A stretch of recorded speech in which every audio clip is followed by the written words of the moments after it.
My name's Tom Seeley, and I'm coming to you on March 17, St. Patrick's Day in 2020.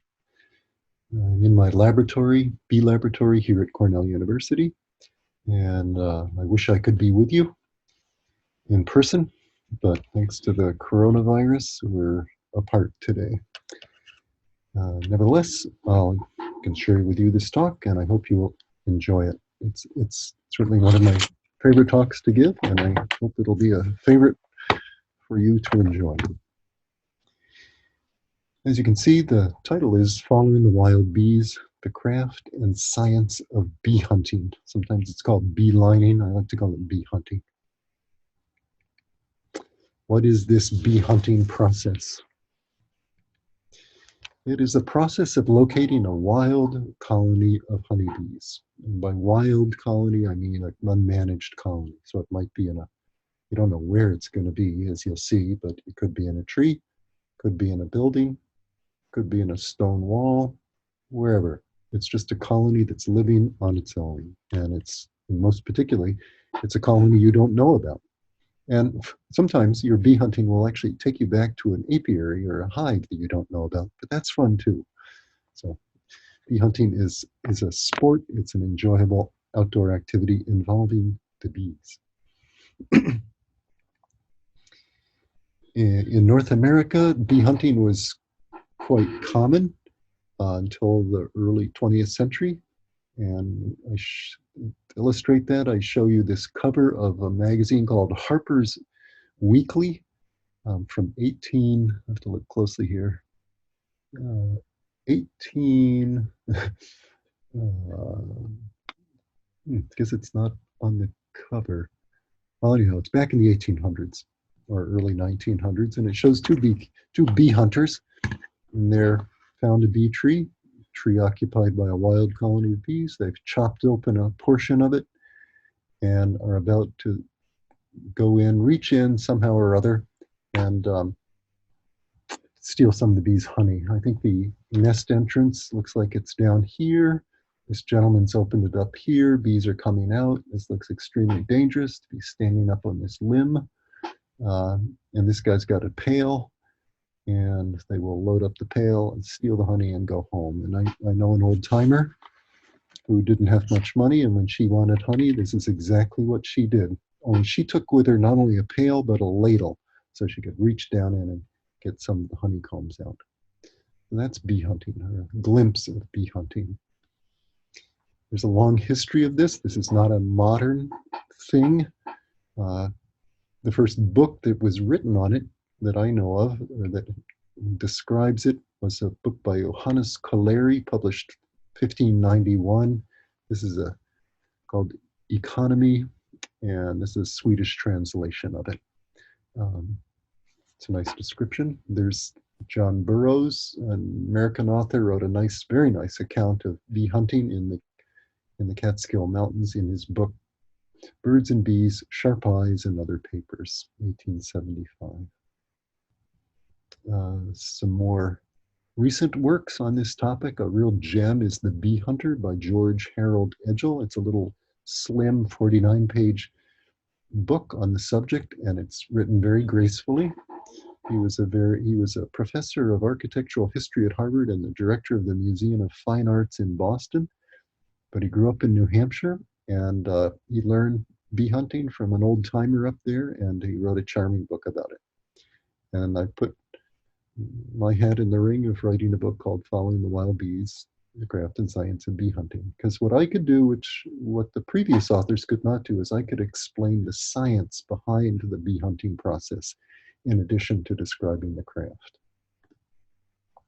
Let me give you an example of a bee hunt. It's one I conducted where up at my house in Maine, along the coast of Maine, state of Maine, and started in a field of goldenrod near my house.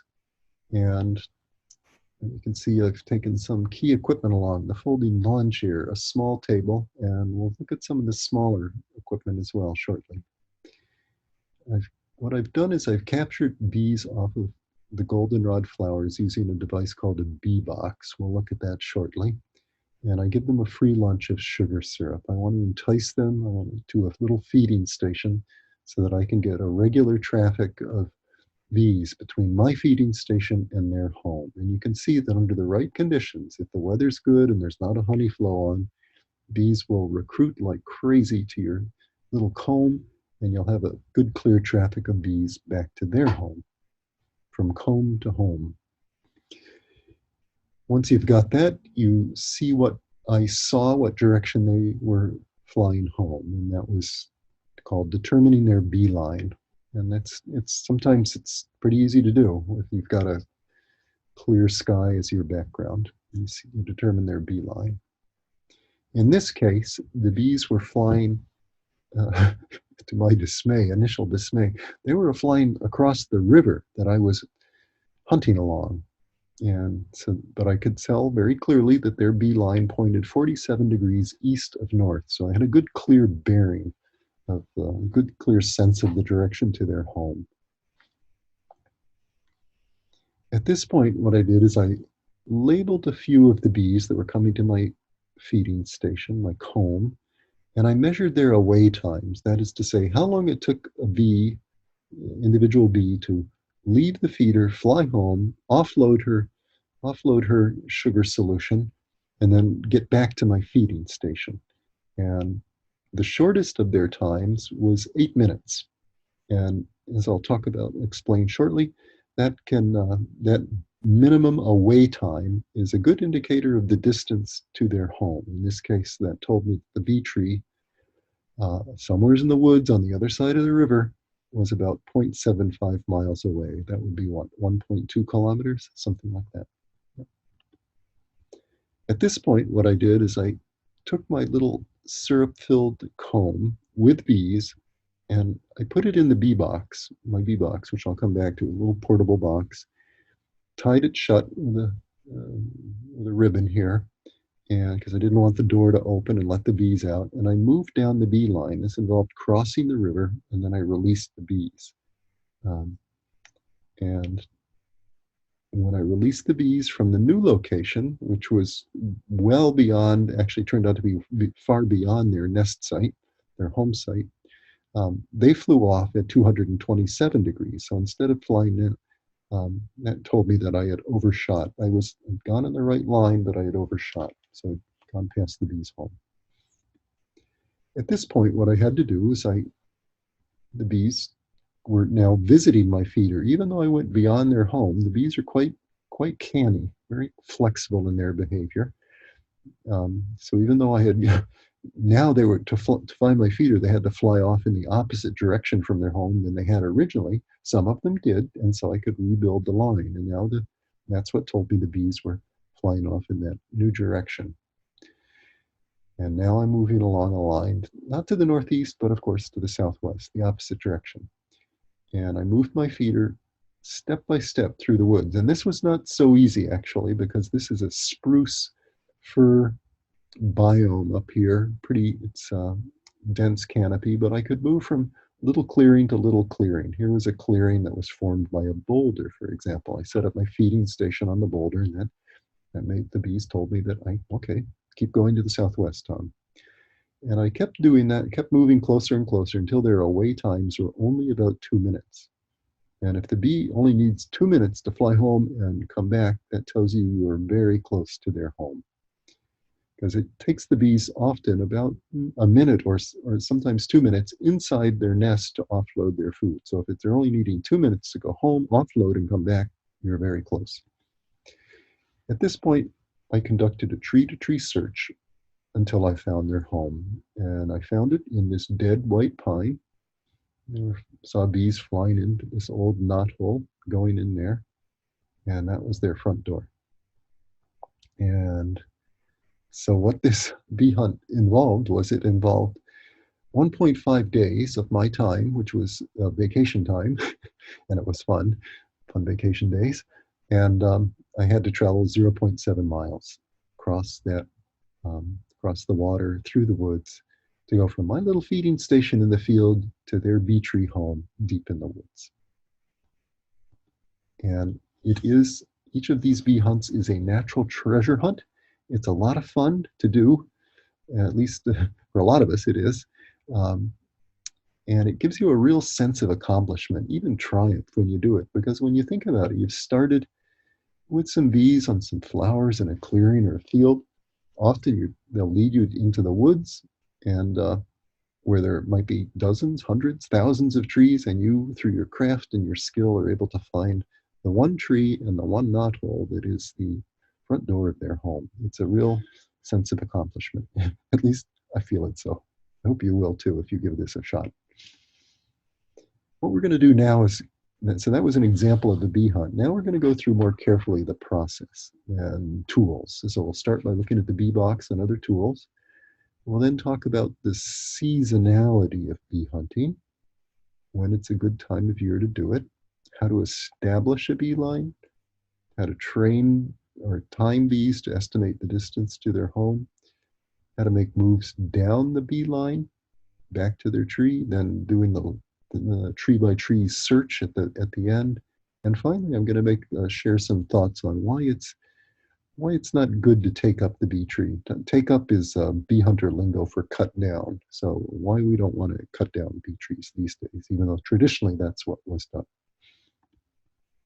Okay, first the bee box.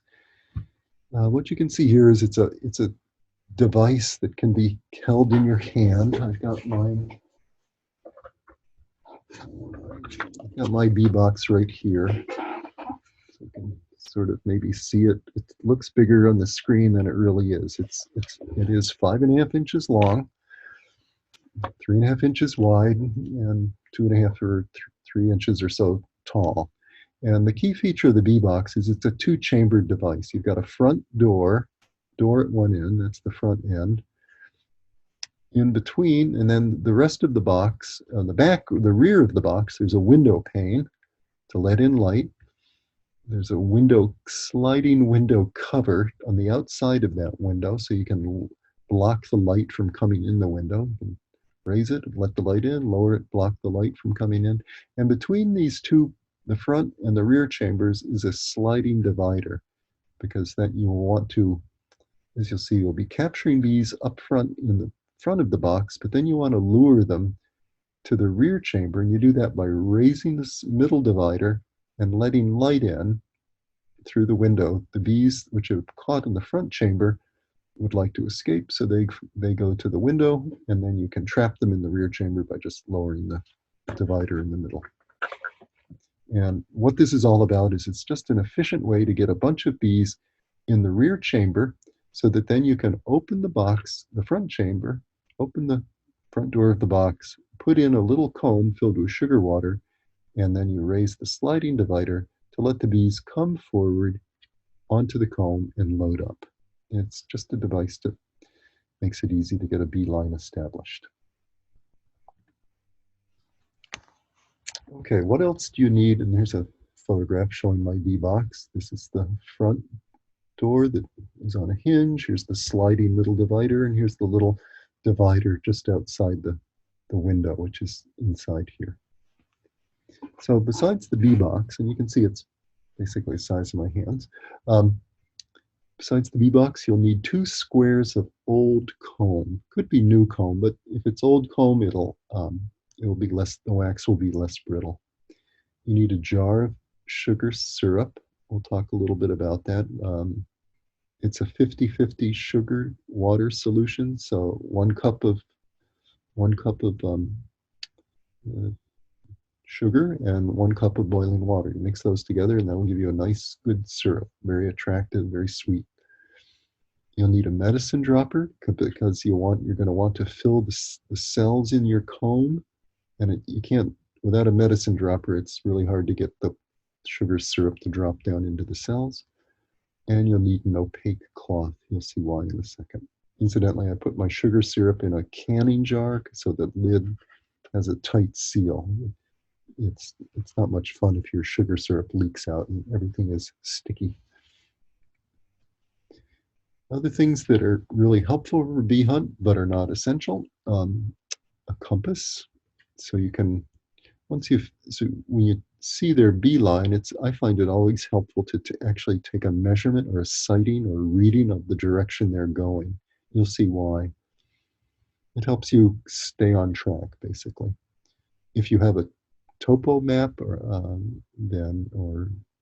ordnance survey map, then you can actually plot out on the map where you are and the direction of the beeline, and that will tell you where in the direct where you'll be proceeding to. It's a way to look ahead to what's ahead for your movements as you track the bees to their home. You'll also want to take a roll of this stuff. I call it flagging, and the main purpose of this is that if you're going into deep woods, you can leave little bits of flagging tied to branches and things like that, so you can find your way back out. Don't get lost. I had gotten lost once in my life, and I don't recommend it. You'll need some paint pens, either the kind we use for marking queens, because you're going to want to be able to label some of the bees coming to your feeder, or you could use watercolor paints, whatever's convenient. And two things that I use is I've made myself a little table. So you'll see how I use that, and a comfy chair. In my case, it's a folding lawn chair, because it's when you're doing the work of labeling the bees and taking notes on their comings and goings. I find it nice to be able to sit down while I'm doing that. Okay, so that's the equipment. When do you go bee hunting? Well, whenever you can find bees on flowers is the answer. And so for me, the earliest bee hunt I've ever done was in April. The latest one I've done is in October. So for where I live, April to October. My personal favorite time of year to go bee hunting is the goldenrod bloom. This will vary with your location, wherever you are. But whenever you get a nice, really strong bloom. And why is that good? Well, it's because the honeybees, the way they forage is a colony doesn't spread its forages across the environment uniformly. Instead, because they have scout bees that go out and search for things and then recruit hive mates to really good food sources, it can be the foragers from any given colony are patchily distributed over the flowers in an area. So you want to go at a time of year when there's lots of flowers, so it won't be too terribly hard to find honeybees on the flowers. And the goldenrod bloom, which starts in August and goes into September, is a time when that's particularly favorable for the bees and for the bee hunter. Okay, once you've chosen your location, time and place, now your challenge is to establish a beeline. Of course, that involves knowing what a honeybee looks like, but that's not a problem for folks listening to this. Then you choose a location. And one thing I want to stress is it doesn't have to be in the countryside. You can do an urban bee hunt, or a suburban bee hunt, or a rural bee hunt. Here's a bee hunt where I did in Cambridge, Massachusetts, on the campus of Harvard University. I had noticed some bees in the spring of one year collecting on crocuses in front of this church, and I came back the next day with my bee equipment and set up a beeline because I was curious where they were coming from, and the bees were going not very far away to a building only about 500 feet away, or 150 meters. And they were they were going into the wall of this building over the door, at the end door of the building, and there must have been a hole in the wall there that they were using. In fact, they lived there for many years thereafter. So what do? So you've chosen your location, wherever it is. And then you go to find flowers where you can find bees on the flowers, and you capture a bee in your bee box. And you do this by closing the box with that door. You of course hold it open. You kind of quickly swoop the box down onto the flower that has a bee on it, and then you slam the door shut. And now you trap the bee in the rear compartment by leaving the door shut, but then raising the middle door while having let light in through the rear window. And the bees are disturbed. They want to escape. They move to the light, and then you can lower that dividing door to trap her in the rear compartment. You do that with one bee, and then it's good to do that with, if you can, get a half dozen bees caught in the rear compartment, so that you'll um, start your beelining with a good little group of bees, not a single bee. And once you've got about 5 bees trapped in the rear compartment, you put the syrup-filled comb in the front compartment. And then you raise the divider in the middle and you cover the box with an opaque cloth. Now, why do you want to cover the box with an opaque cloth? Well, the answer is quite simple. The bees are freaked out at this point. They want to escape. And how does a bee find her way to escape? She's drawn to light.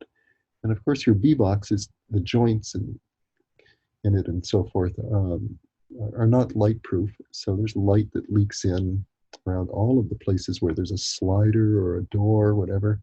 So by covering that box with an opaque cloth, you darken it, and the bees will then walk all around in the box, and this will encourage them or help them bump into your syrup-filled comb.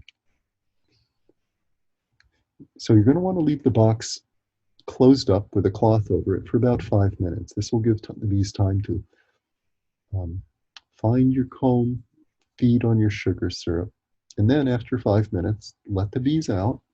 Take the cover off, take your opaque cloth away, let the bees out, and watch them fly away. And now you hope that some will come back. And it's an anxious wait, because it doesn't always work. Bees are not always interested in your feeder comb.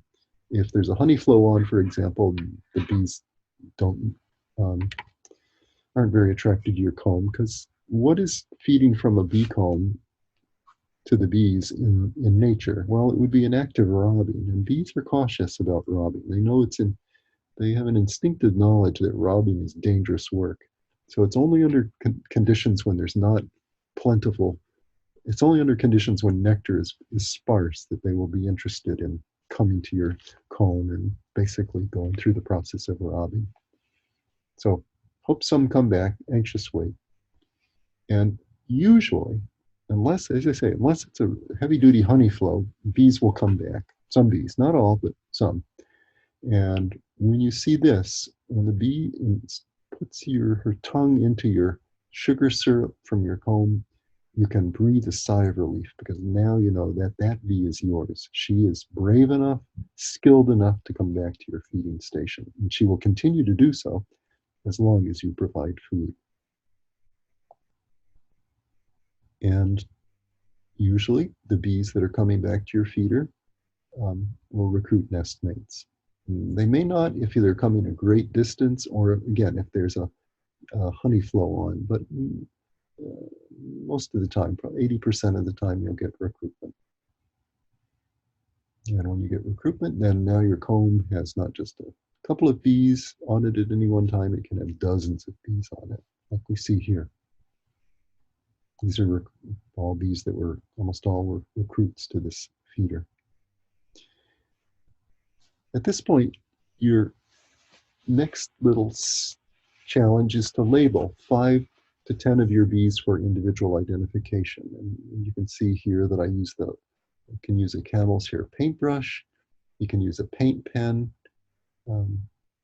Either one works really, really well. I know some people just will take a carpenter's chalk, blue chalk or white chalk or yellow chalk, and just shave a little over a bee, and that chalk dust will get into the hairs of the bee and will mark her for an hour or two.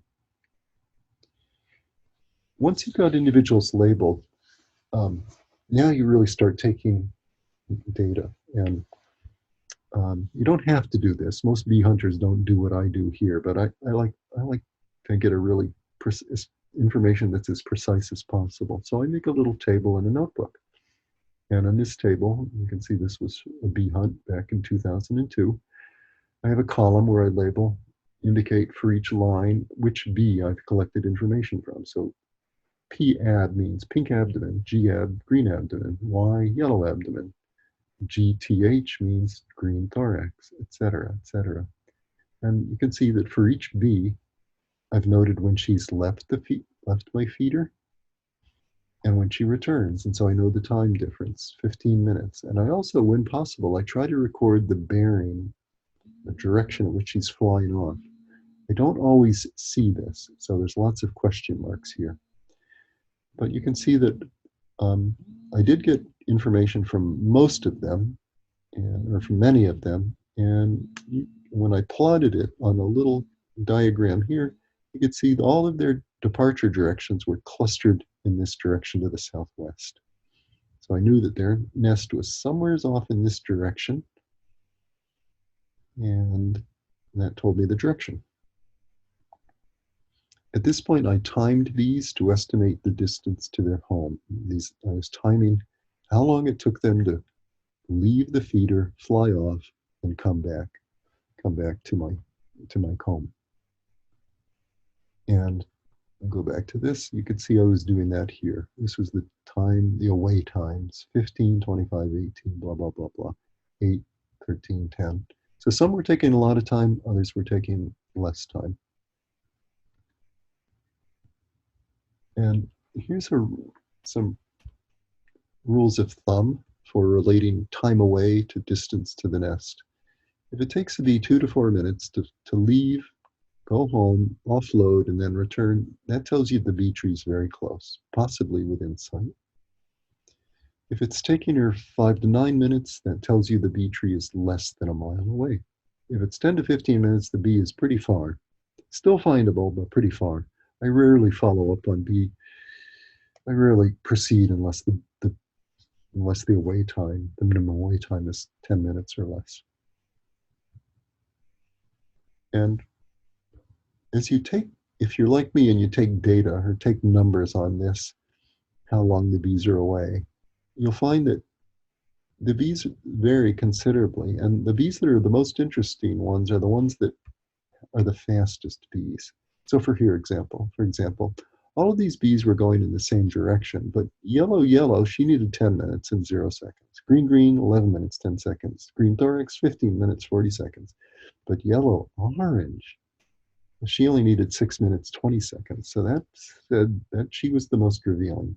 She could go in 6 minutes, here's 8 minutes, 20 seconds, 6 minutes, 5 seconds, exclamation mark, 6 minutes, 40. She was the fastest, and she gave me the clearest indication of the actual distance, because these other bees that were taking 10 or 11 or 15 minutes, they were dawdling back in the nest, but yellow orange did not. She was going home, quickly unloading and quickly coming back. And here's a chart from my book, which relates time spent away to go home and come back, to the distance to the bee's home. And this is based on careful measurements that I made. And so that bee yellow-orange, was saying she needed a little more than 6 minutes, 20 seconds, something like that. She was telling me that her home was about 0.6 miles away, or about 1 kilometer away. And when I lined the bee tree and found the actual distance, it was 0.56 miles away. So you can get actually good information from the bees that are very, very fast foragers. You might wonder, why do some bees have longer away times than other bees? Well, sometimes the reason is that foragers will experience delays in finding a receiver bee. You probably know that when a bee comes back to the hive with a load of nectar, she looks like this, and she's trying to find a receiver bee. And sometimes that's easy to do if there's not much nectar coming in the hive. But if there's a lot of nectar coming in the hive, there's a delay. That's forager has to search a long time. So ideally, you're doing your bee hunt when there's not a honey flow on, so the forages returning are quickly met by receiver bees, nectar receiver bees, and so the time away is reflective mostly of travel time, not time in the nest spent trying to find a receiver bee. And another reason some bees take it longer than others is some bees are more inclined to perform a waggle dance than others. And those that perform waggle dances to share the news of their fabulous find of your feeding station, they will take more time as well to go home, do their dance, and then come back. But now, once you've got some short away times and you've got an estimate of the direction and you know from their flight directions the direction to their home, you're ready to make moves down the beeline because you know the approximate direction, you know the approximate distance. You can start to zero in on the bee tree. How do you do this? Well, step one is to now you put the comb with syrup back in the bee box. And once you've got a pile of bees on your comb, you can see them colorfully labeled here. Now you close up the box. Close up the box with a bunch of bees inside. And you move your operation a few hundred yards down the bee line. Here was a bee hunt where I started in a flower garden here. The bee tree wasn't terribly far away, but I made short moves. Each one was about 100 yards. I moved from here, got the bee line established here, then I went here, then to here, then to here, then to here. Took about 45 minutes for each move total. And once I got here, then it was easy to find the bee tree. Just went down the bee line, and it was here, up in that tree. And at this point, once you've gotten, so the away times, the minimum away times are only a few minutes, so you know you're nearby, and you've probably got lots and lots of bees coming to your comb. Now you do this tree by tree search, and it's this part of the hunt can be challenging, but it's also kind of the most exciting. It's really feel like you're in a treasure hunt. Sometimes the nest is obvious. The one here, for example, wasn't very high off the ground, and it was facing to the south, and it was very easy to spot the bees flying in and out of that tree. Sometimes, though, the bees will be nesting high up in a tree, and here's a photograph, not a very clear photograph, but this nest was about 30 feet up on the side of this poplar tree. So it was out in the open, and it was actually pretty easy to spot because of the flight of the bees, but it was high off the ground. And I want to stress that in nature, nest entrances usually are high off the ground, probably for reasons of safety. It's safer for the bees, safer from being discovered by bears, for example.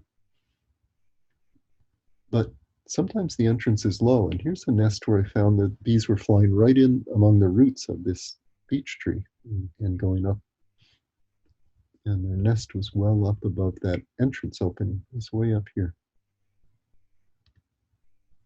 Here's what I mean when I show this video. It illustrates what I mean when I say that when you get near a bee tree, oftentimes it's not too hard to actually find the opening because there's traffic of bees outside.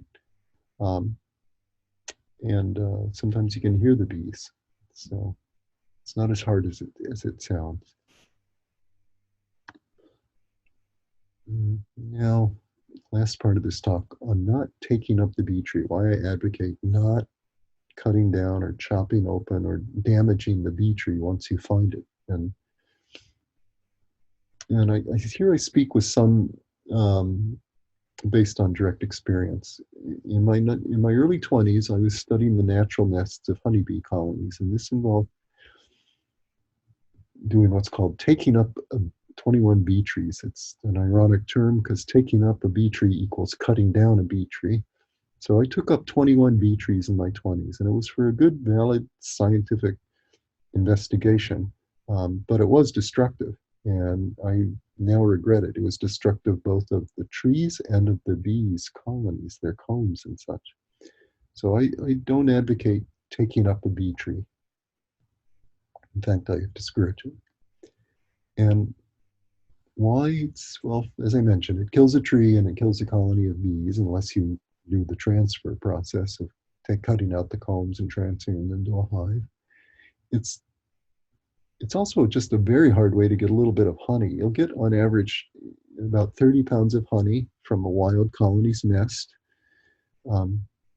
But even more importantly, wild honeybee colonies we now know are a genetic resource. They're bees that are facing natural selection. They're going to be well adapted to your local climate, and they will have resistance often to varroa because nobody's been treating them. So it's only the survivors are those that have the means of resisting varroa.